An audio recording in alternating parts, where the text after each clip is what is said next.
I would like to welcome you to the Canada Fetal Alcohol Spectrum Disorder Research Network's webinar, Thinking About FASD Month, Everyone Plays a Part. Thank you all for joining us today. My name is Shana Mohr, and I am the host for the session today. I am located in V6 territory in Saskatoon, Saskatchewan. I work at the FASD network here in Saskatchewan. I am the training manager. I'm also a board member with CanFASD, as well as a parent to youth with FASD. So that's my background and who I am.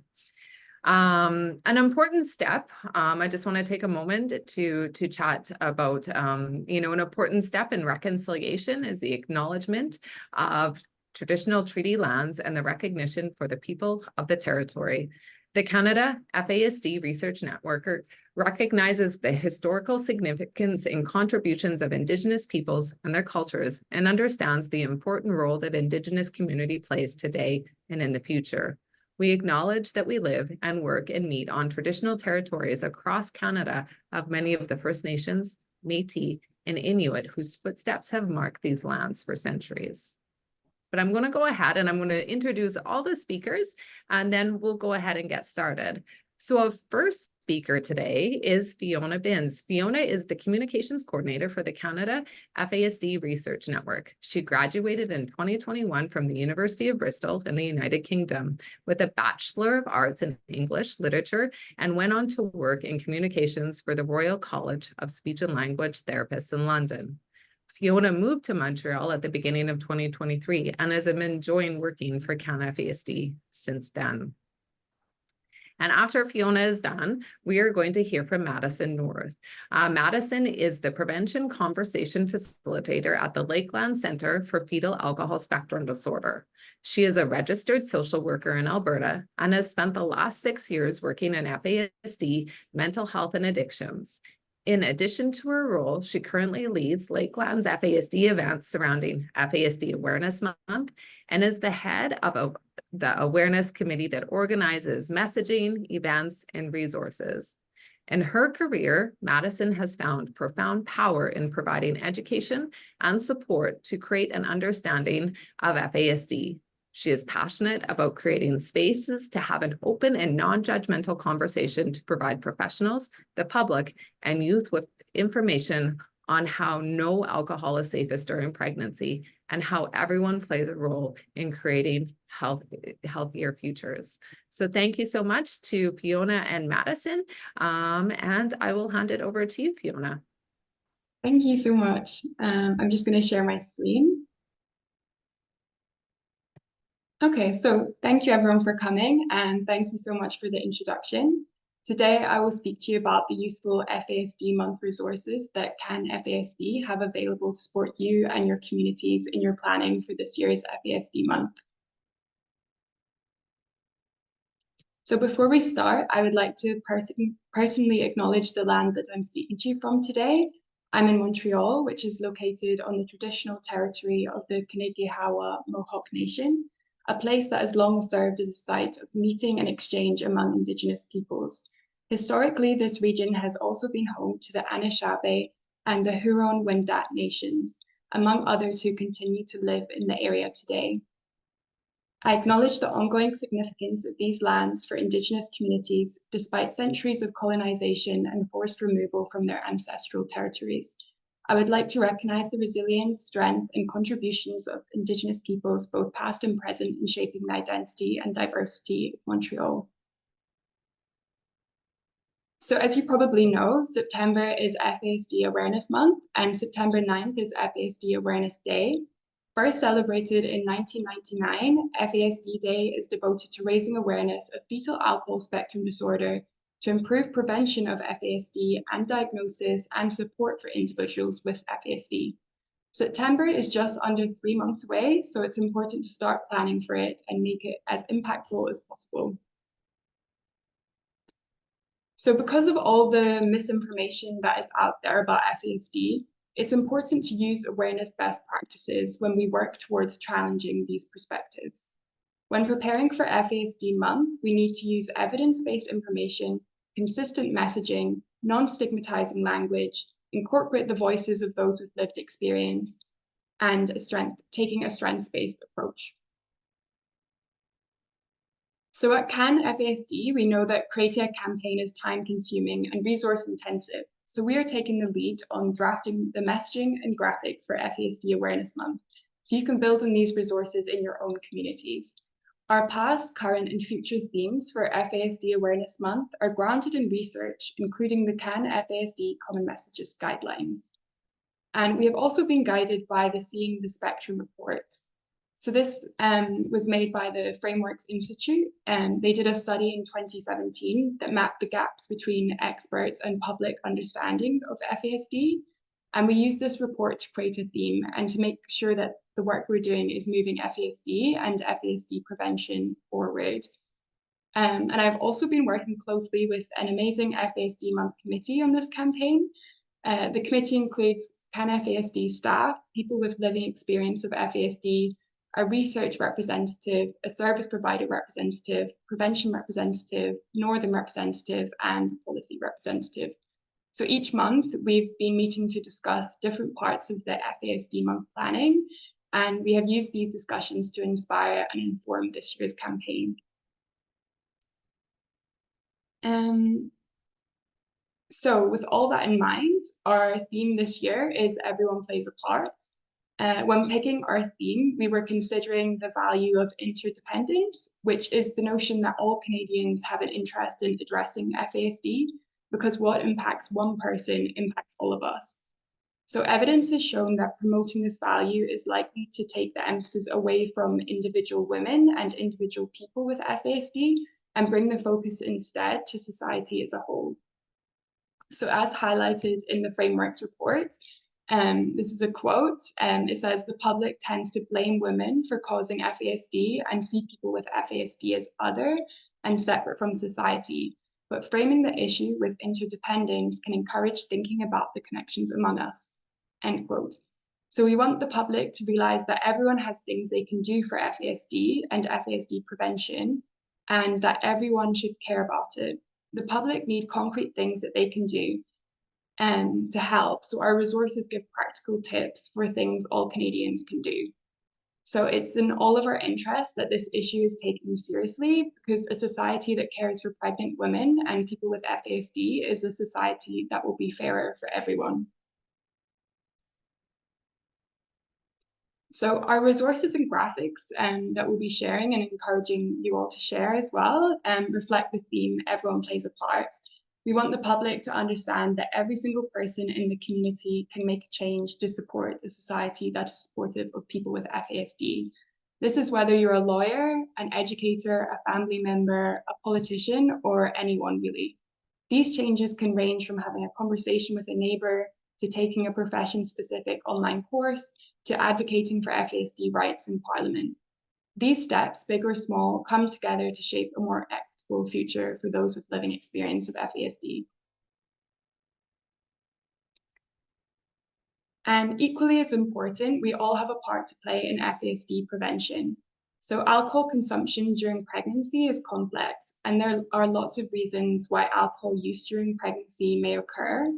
Many people still believe that FASD prevention is as simple as stopping drinking during pregnancy, but this negates the realities of women and pregnant people's lives. These misconceptions can lead to narrow and stigmatizing approaches rather than multidimensional, respectful, and engaging approaches. Social detriments of health, such as poverty, nutrition, access to prenatal care, physical environment, and housing, all increase the risk of alcohol-exposed pregnancies, as do experiences of violence, trauma, grief, adverse childhood experiences, stress, and isolation. So working together to provide holistic health-promoting responses to these complex and interconnected influences are vital to FASD prevention. So when planning for FASD month, we encourage you to make sure that messaging about prevention are included in your campaign. We recommend familiarizing yourself with the following resources to make sure you're using the best practices. So I've shown them on the screen here: the CanFASD's website prevention section, the Prevention Conversation website, and the Centre of Excellence for Women's Health website. It's also important to educate yourself on the latest prevention guidance to ensure that you promote healthy pregnancies during conversations you may have during September.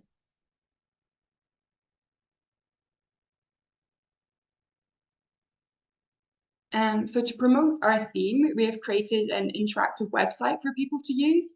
It features a list of different kinds of professions and types of people and gives some practical tips for what they can do to play a part in FASD and prevention awareness.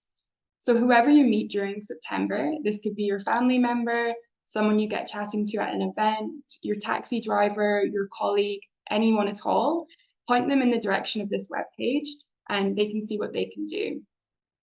And if they don't see an example on this list that they can relate to, then like I've shown in this video here, there's a form they can fill out where they can add in a suggestion and we'll get back to them and let them know some tips of things they can do to play a part this September. So yeah, feel free to get creative with any suggestions you want to submit here and we'll get back to you. And then we're also asking our community to be part of our Everyone Plays a Part campaign. We're asking, what does everyone play a part mean to you? So we want people to create a video and tell us, and we can use these videos in our social media campaign throughout the month of September. You can also help us prepare for FASD month by sharing any images you have of you and your friends or colleagues wearing red shoes or red clothes. And the more content we can share that features the FASD community, the more successful our campaign will be. So you can find out more about this on our website, and we encourage you to share this with people who might be interested in getting involved.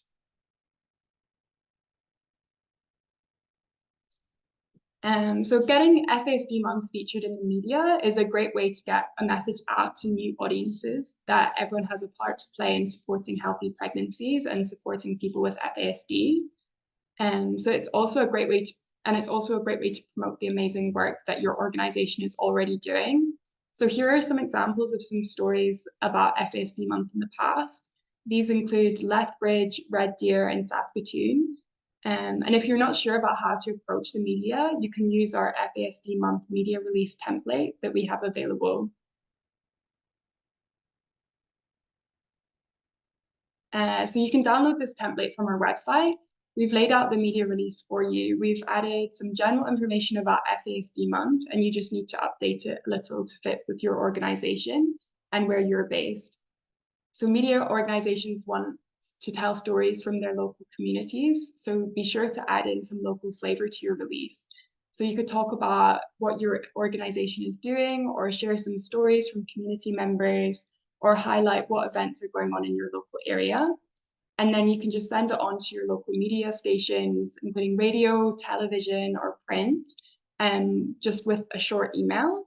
And if you don't have a list of local media contacts, you can usually find their contact information on their website. So just have a quick Google and I'm sure you'll be able to come up with a contact list. And be ready to do an interview at short notice. You can use the key messages list we've included at the bottom of this template media release. And we hope you find this resource useful. And we look forward to reading about all the great work you're doing on the news in September. So that's a little bit about our theme and the media. Now, what exactly will we be doing for FASD month? So we'll hear from Madison soon about some amazing community events that she's worked on and how she's gone about organizing them. So I'll just highlight another 2 major ways you can get involved with FASD month. The first is Red Shoes Brought. So we're encouraging people to wear red shoes or red clothes on FASD Day and during FASD month. And this has been happening for many years. If you don't know about why people wear red shoes to celebrate FASD, you can find out about that on a blog post we have on our website. So I can share a link if anyone wants to read that.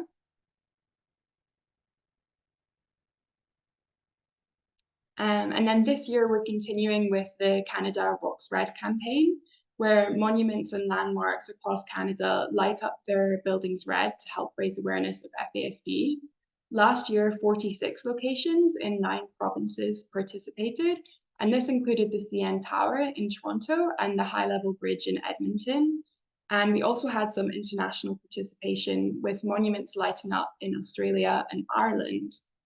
And this year, CanFASD is going to contact the same locations again, but we also welcome community submissions.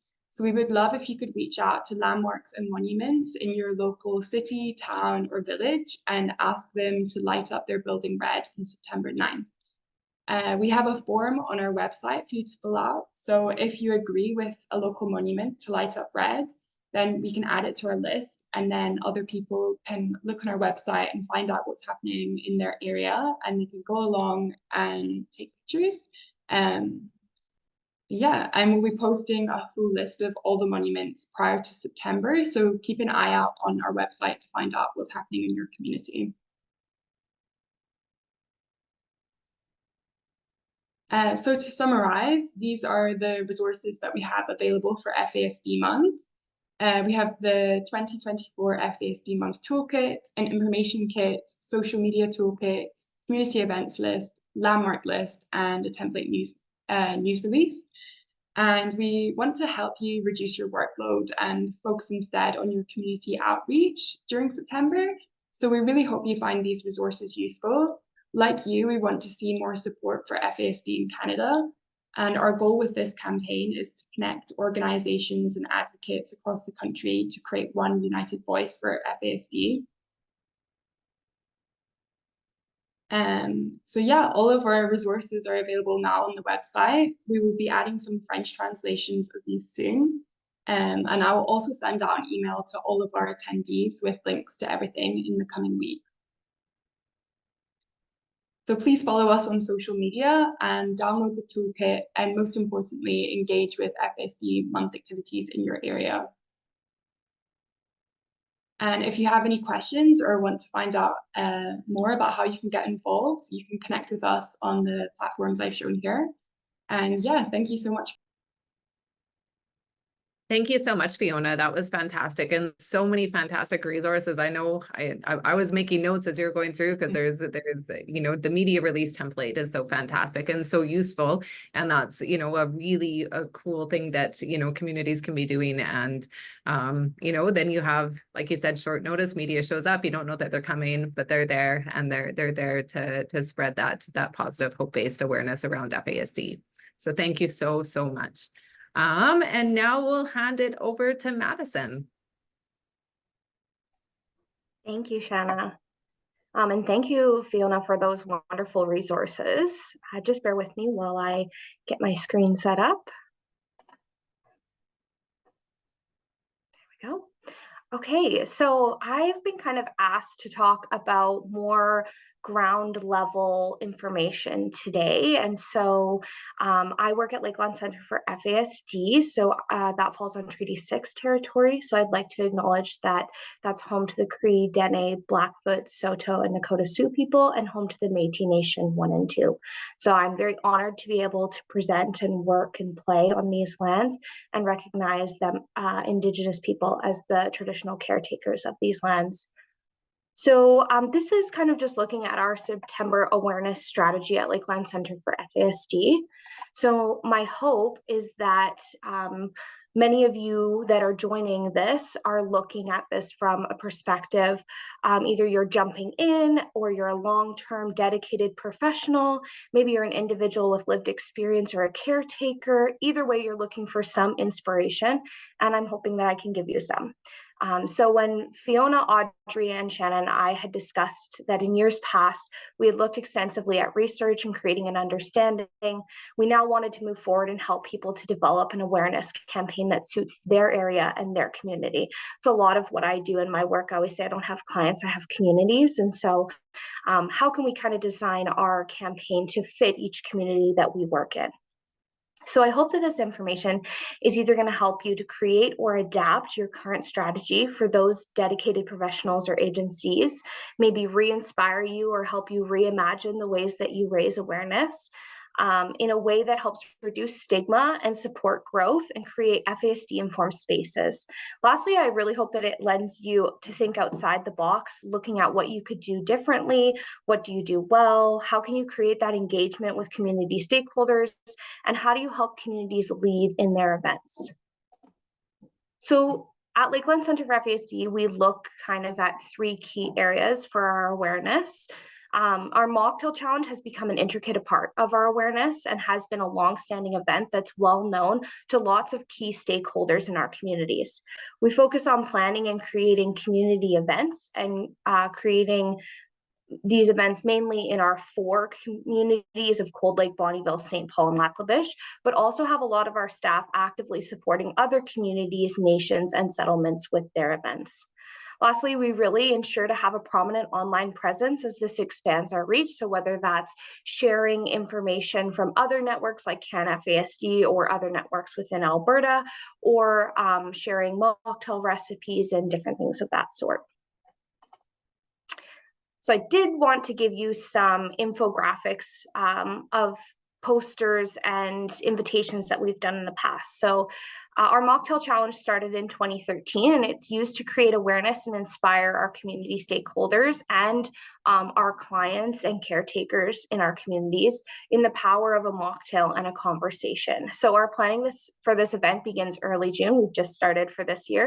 And we start to connect with agencies about entering teams or attending a barbecue that runs in conjunction with the event. Last year, we had printed and handed out these,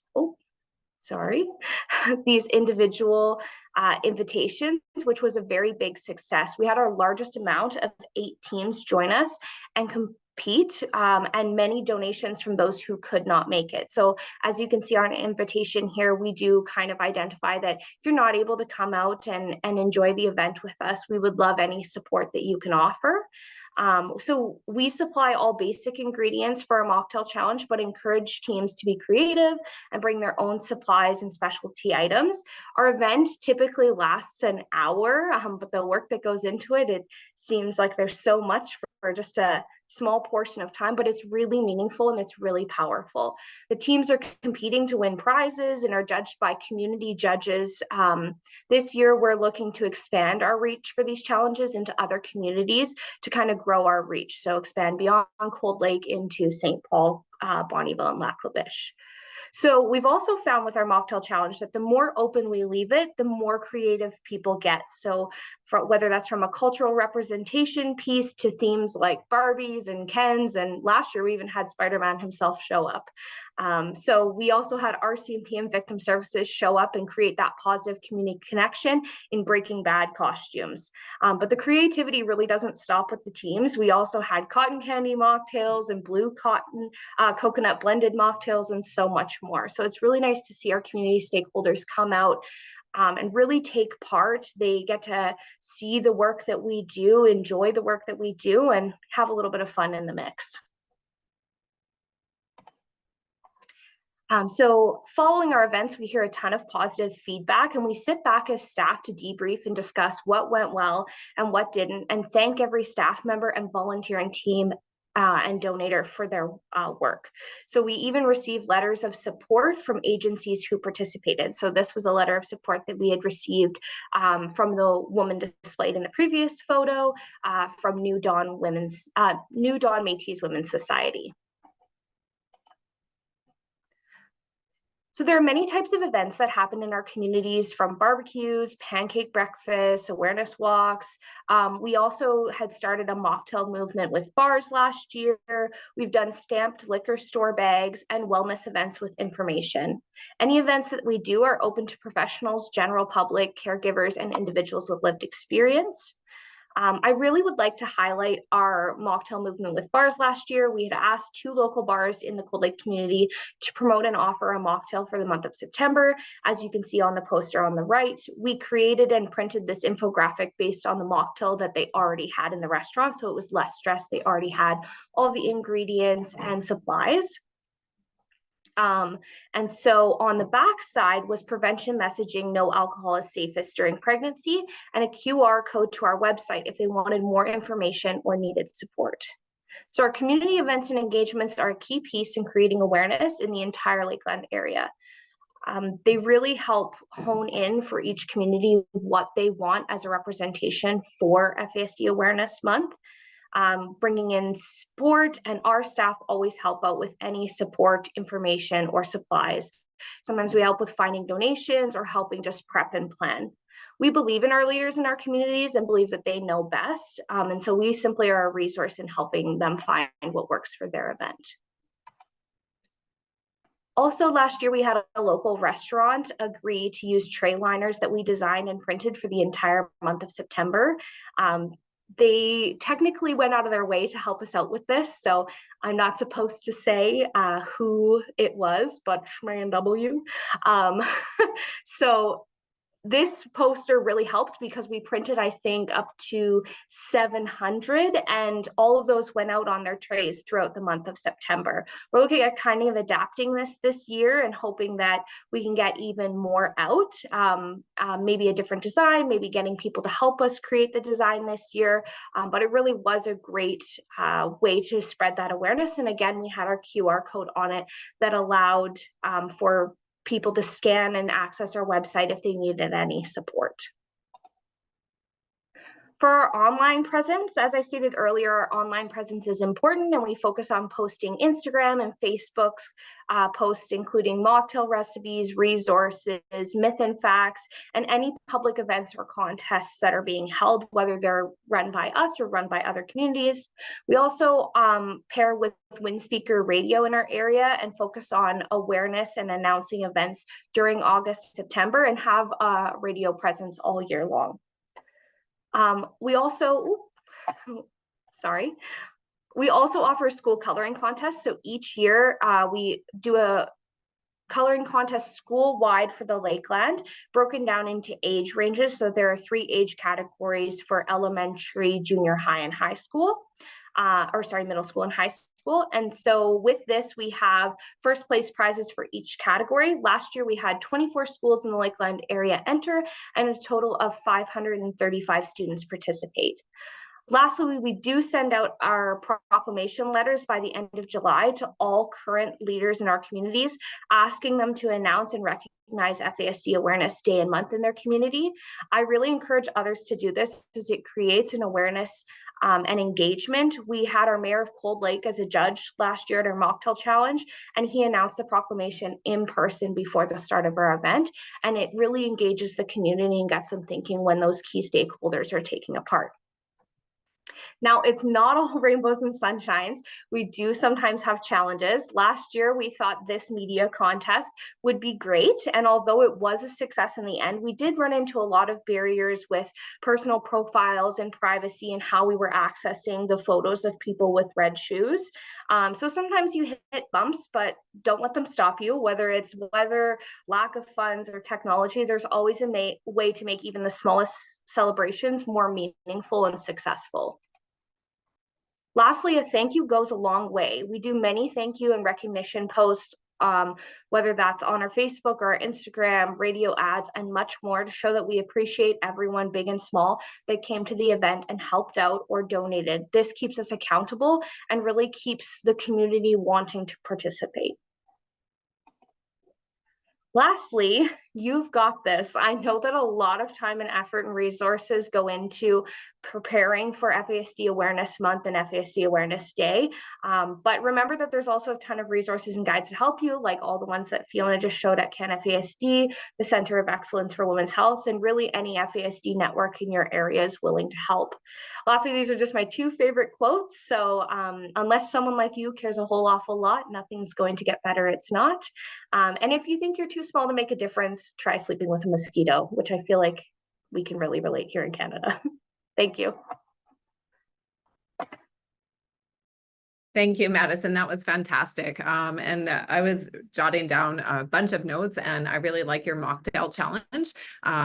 We host lots of different events in Saskatchewan, and that's one we have not done yet. And I'm really intrigued by that. So yeah, you guys do a ton of stuff, and it's so fantastic. And I know I follow you guys on social media, and I like seeing everything that you do. It's fantastic. And you know, one of the things I love about being involved with CanFASD is it brings people together from across Canada, and to share that similar messaging and similar inspiration and energy and passion for FASD. And that I always get really excited about that. I'll share a little bit about what we do in Saskatchewan. It's very similar in a sense to lots of different places. So I have a small PowerPoint that I'll share real quick, but just to highlight some of the stuff that we have done here. And so, like I said, I'm from Saskatchewan. Like I said, I'm located on Treaty 6 territory and the homeland of the Métis. I've been employed at the FASD Network of Saskatchewan for just over 11 years now. So I've been involved in quite a few different awareness events. And one of the things we do at the FASD Network is we always ensure that our messaging is the same as CanFASD when we do events. And so this past year, this was a walk that we held in 2023. And I think actually Fiona had the same news article posted in her slides as well. And so, yeah, we held the walk in Saskatoon and Regina, and then we had, supper, not supper, sorry, lunch served after. We had media show up. We've done a range of events in Saskatchewan, as similar to Lakeland in a sense. We've tried lots of different events. We've had panel presentations. We do lunch and learns through the month of September. We do the FASD awareness walks. We get funding in Saskatchewan from the Saskatchewan Liquor and Gaming Authority to create positive awareness around FASD. So we're very lucky that way. One of the things that I just really like, the takeaway to this webinar is really that CanFASD provides a ton of resources for Awareness Day. And I know that's our go-to in Saskatchewan. We always, align ourselves with the messaging. I know Fiona highlighted the common messaging guide. There's a media guide. Media is really important to ensure that our messaging is consistent with them, because sometimes the messaging isn't always fantastic when the media talks about FASD. And so we want to ensure that they have the proper language to chat about FASD. In Saskatchewan, we really are really aware, I think, of the messaging. We, as Madison chatted, our events like them in Lakeland are open to individuals with living experience, caregivers, frontline workers, service providers.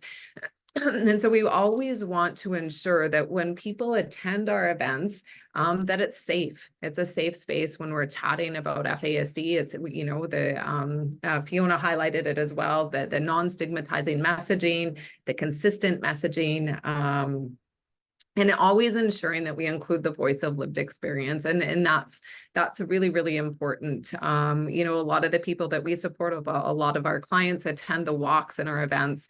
And, it's so cool to see, their interactions, and to see that, I remember last year we had a youth who was like, this is like, we're awesome. She was so pumped that, that we were there to chat about people with FASD and how awesome they are.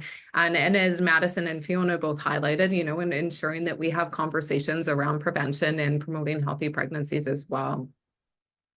Another thing that we ensure that we do through, like I said, we get funding through Saskatchewan Liquor and Gaming Authority to print swag. And so this is some of the swag that we've printed over the past couple of years, that we've gone with the Red Shoes Rocks theme, and we always ensure our tagline is the same as what the tagline that CanFASD is using. And so we had the Red Shoes Rocks last year, and this year we're taking a little bit more of a simple approach to Everyone Plays a Part. And then we're going to have the Red Shoes Rocks buttons to go along with it. One of the things too that we really wanted to ensure is that our clothing, when we're printing t-shirts, that they're sensory friendly, because we know lots of the people that we support have that heightened sensory profile. And so we want to ensure that they're comfortable for them to wear. And so they actually are quite nice shirts. One of the things we also learned, which is intriguing, and this was, we did an FASD awareness event, and they chatted to us, one of the professionals in the space, about how when they have something on that's safe and non-stigmatizing about FASD, that they become a lot more approachable to start that conversation. And we've heard that theme come up quite a bit, is that, people are saying, oh, I wore one of your shirts, and people, are striking a conversation about FASD in a safe, compassionate way. And as it's been highlighted throughout the webinar, just the importance of having that united approach, that consistent, safe messaging. It really makes an impact and creates a lot of, positive awareness about FASD, and that strength-based, hope-based. It really does impact. I also highly encourage people to send their videos into Fiona. I think that's a really cool initiative, to have some fun with it, get people to make those little videos or pictures and spread the positive awareness about FASD. But I think that's all I have, because I know we do a lot of different events, and we have throughout the years, and I've walked away today with more ideas. So thank you, Madison and Fiona. Once again, thank you everyone who attended. It's always an honor and a privilege to be part of these conversations, to be included in them, and to listen and learn from what everyone else is doing. And can't stress enough is please visit the CanFASD website. Working in nonprofits, or sometimes being on the front line, our time, sometimes we don't have a lot of time allotted because we're dealing with other things that pop up along the way. And that's a huge, that the toolkit that CanFASD have is phenomenal. And, Madison gave us a wealth of knowledge on different ideas for different kinds of events. And I think that's really, really important. So just again, a huge thank you to the presenters today. I would like to thank each of you again for joining us, and hope you will join us in future webinars with CanFASD. The next webinar is on June 27th, and it is part 2 of our webinar series titled Emerging Research in Action, where CanFASD trainees present various FASD-related research projects and programs. And to get more information on CanFASD and to stay in the know with respect to all upcoming webinars, please check out the website at canfasd.ca, or follow us on social media to find out for more resources.